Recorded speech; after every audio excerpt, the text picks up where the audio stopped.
Paris for us is a hub. Clearly, it's our continental Europe hub.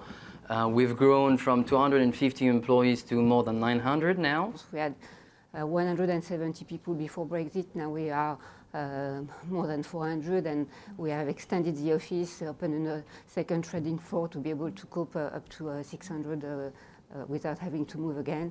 A lot of things have happened already, and that's why we have 400 people on the ground today, and we will probably continue to grow, but at a different space. In the end, we will have tripled our headcount in Paris between before and post-Brexit, and we feel that this may go further in the future. It wasn't a given at the moment of Brexit that Paris will win.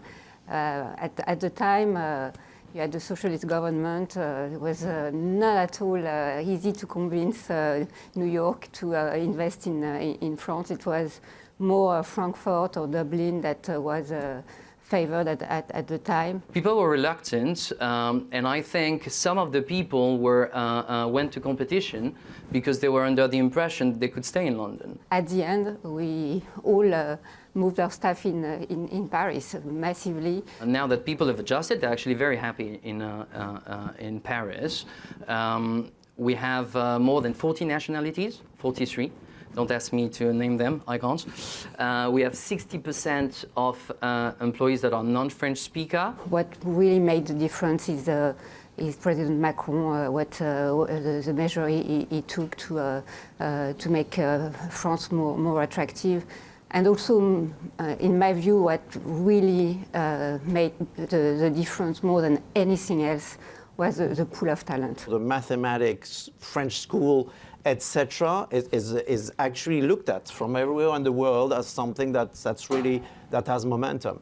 And then there is the idea that actually Europe is an interesting place to make business. We are still missing some sort of the retail investments that has been, behind the curve compared to the US market that is way more liquid, and therefore probably will still attract more IPOs. Where I'm the most challenged is it's on the overall labor cost in France. And when you took everything into consideration at all levels, it's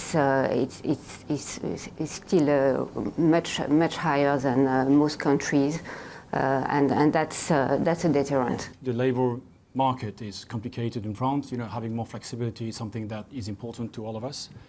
And when you grow headcounts in an important way, it becomes more and more important. We are a cyclical industry, and that we need to be able to be flexible on headcounts when there are issues. And it doesn't mean firing half of the people, right? This is just adjustment of the headcount, but it needs to be feasible. And I also feel that you need to tell the juniors, the graduates, if you want to have an international career, you can go to London, you can go to New York, but you can also go to Paris, because Paris is becoming much more international now.